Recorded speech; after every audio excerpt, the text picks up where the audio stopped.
Assalamualaikum warahmatullahi wabarakatuh.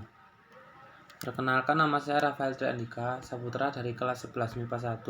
Di sini saya akan menjelaskan tentang masa pemerintahan Republik Bataaf di Indonesia pada tahun 1795 hingga 1806.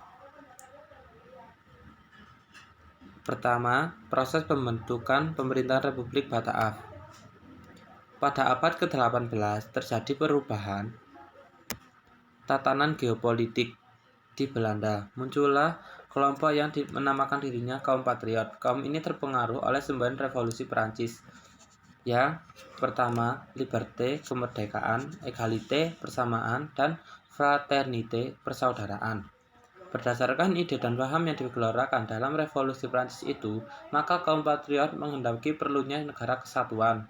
Bertepatan dengan keinginan itu, pada awal abad ke-18, pasukan Perancis menyerbu Belanda. Belanda takluk dan Raja Willem V selaku kepala pemerintahan Belanda melarikan diri ke Inggris. Belanda dikuasai Perancis. Selanjutnya di Belanda dibentuk pemerintahan baru bernama Republik Bataaf 1795 hingga 1806 yang dipimpin oleh Louis Napoleon, saudara Napoleon Bonaparte. Selanjutnya, sementara itu, dalam pengasingan Raja Willem V oleh pemerintahan Inggris ditempatkan di kota Kew. Raja Willem V kemudian mengeluarkan perintah yang terkenal dengan surat-surat Kew.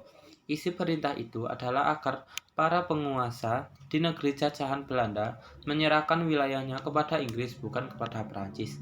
Pihak Inggris kemudian bergerak cepat dan mengambil alih wilayah-wilayah jajahan Belanda di Hindia Belanda, salah satunya Padang pada tahun 1795, selanjutnya Ambon dan Banda pada tahun 1796. Inggris juga memperkuat armada laut untuk memblokade Batavia. Dan gambar ini adalah Louis Napoleon dan Napoleon Bonaparte. Selanjutnya, masa pemerintahan Daendels. Herman Willem Daendels adalah gubernur jenderal pertama di Hindia Belanda. Ia diangkat atas saran Kaisar Napoleon Bonaparte menggantikan Gubernur Jenderal Albertus Wiese dan untuk mengisi kekosongan kekuasaan akibat dibubarkannya VOC. Dan foto itu adalah Willem Daendels. Daendels adalah kaum patriot dan liberal dari Belanda yang sangat dipengaruhi oleh jajaran revolusi Perancis. Daendels ingin menanamkan jiwa kemerdekaan, persamaan dan persaudaraan di lingkungan masyarakat Hindia. Oleh karena itu, ia ingin memberantas praktik-praktik feodalisme. Hal ini dimaksudkan agar masyarakat lebih dinamis dan produktif untuk kepentingan negeri induk atau Republik Bataaf. Daendels melakukan beberapa langkah strategis untuk menjalankan tugasnya, antara lain 1. Bidang pertahanan dan keamanan. Daendels membangun benteng-benteng pertahanan baru. Daendels membangun pangkalan angkatan laut di Anyer, Merak, Surabaya, dan Ujung Kulon. Daendels meningkatkan jumlah tentara, membangun jalan Daendels dari Anyer, Banten sampai Panurukan, Jatim, sekitar 1.100 km. 2. Bidang politik dan pemerintahan. 1. Membentuk sekretariat negara untuk membereskan masalah administrasi. 2. Membentuk kantor pengadilan di Batavia dan Surabaya. Memindahkan pusat pemerintahan dari Batavia ke Weltevreden. Mengganti raja-raja yang dianggap menghalangi Belanda dan mengangkat raja baru sesuai keinginan Belanda. Merombak sistem feodal dan menggantinya dengan pemerintahan barat modern. Mengangkat pengusaha daerah sebagai pegawai pemerintah kolonial. Membagi Pulau Jawa menjadi 23 keresidenan. Merombak Provinsi Jawa Pantai Timur Laut menjadi 5 prefektur wilayah yang memiliki otoritas. Ketiga, bidang peradilan. Dalam bidang hukum, Daendels membentuk 3 jenis pengadilan, yaitu 1. Pengadilan untuk orang Arepa. 2. Pengadilan untuk orang Timur Asing. 3. Pengadilan untuk orang pribumi. Pengadilan untuk orang pribumi ada di setiap prefektur dan prefek sebagai ketua dan para bupati sebagai anggota. Pemberantasan korupsi tanpa pandang bulu termasuk pada bangsa Eropa, akan tetapi ia sendiri melakukan korupsi besar-besaran pada kasus penjualan tanah pada pihak swasta. 4. Bidang ekonomi dan keuangan. Memaksa para penguasa di Jawa untuk menggabungkan diri ke dalam wilayah pemerintahan kolonial. Melakukan pemungutan pajak, meningkatkan hasil bumi berupa tanaman-tanaman yang laku di pasaran dunia, menyerahkan wajib hasil pertanian pada pribumi, melakukan penjualan tanah pada pihak swasta, mengeluarkan uang kertas, membentuk Dewan Pengawasan Keuangan atau DPK. 5. Bidang sosial. Rakyat dipaksa untuk melakukan kerja rodi untuk membangun jalan Anyar Panarukan, menghapus upacara penghormatan kepada residen, sunan atau sultan, membuat jaringan pos distrik dengan menggunakan kuda pos. Gambar di samping yaitu kerja rodi yang dilakukan atau diperintahkan oleh Daendels. Akibat pemerintahan Daendels kepada Indonesia. 1. Rakyat Indonesia mengalami penderitaan yang sangat hebat.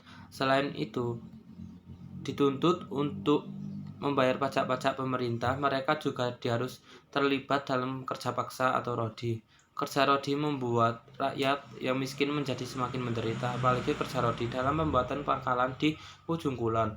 Karena lokasi yang begitu jauh, sulit dicapai, dan penuh dengan sarang nyamuk malaria. Oleh karena itu, wajar kalau kemudian banyak rakyat Hindia yang jatuh sakit, bahkan banyak.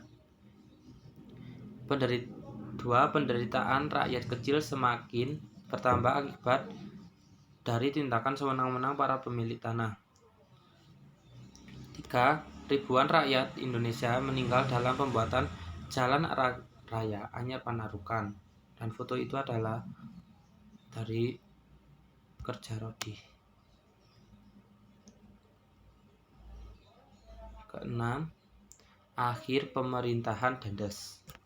Daendels sebenarnya seorang liberal, tetapi setelah tiba di Indonesia berubah menjadi seorang diktator yang bertindak kejam dan sewenang-wenang. Sikapnya yang otoriter terhadap raja-raja Banten, Yogyakarta, Cirebon menimbulkan pertentangan dan perlawanan. Ia juga melakukan penyelewangan dalam kasus penjualan tanah kepada pihak swasta dan manipulasi penjualan Istana Bogor. Akibatnya, pemerintahannya banyak menimbulkan kritik baik dari dalam maupun luar negeri. Akhirnya, Daendels dipanggil pulang ke luar Belanda. Kemudian Louis Napoleon mengangkat Jansen sebagai gubernur jenderal yang baru menggantikan Daendels. Dan selanjutnya, pemerintahan Jansen 1811. Pada bulan Mei tahun 1811, Daendels dipanggil oleh Louis Napoleon untuk kembali ke negara Belanda.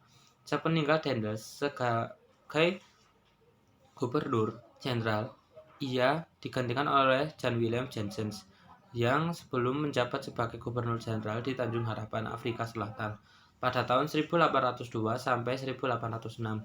Pada 1806, Jansen terusir dari Tanjung Harapan karena Tanjung Harapan jatuh ke tangan Inggris. Tahun 1810, Jansen ditunjuk menggantikan Daendels untuk memimpin Jawa dan resmi menjadi gubernur jenderal di Hindia Belanda pada tahun 1811.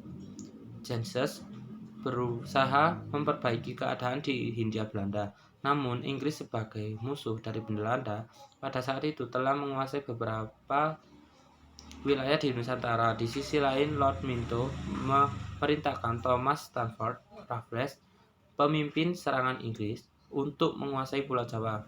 Raffles pun menyiapkan serangan dan pergi ke Jawa. Pengalaman pahit pun dirasakan Jansen untuk kedua kalinya, karena dalam perkembangan ia terusir dari tanah jajahannya. Pada tanggal 4 Agustus 1811, sebanyak 60 kapal Inggris sudah berada di Batavia. Kemudian pada 26 Agustus 1811, Batavia mampu dikuasai Inggris di bawah kepemimpinan Raffles. Jensen kemudian lari ke Semarang dan bergabung dengan Legiun Mangkunegara serta prajurit Yogyakarta dan Surakarta.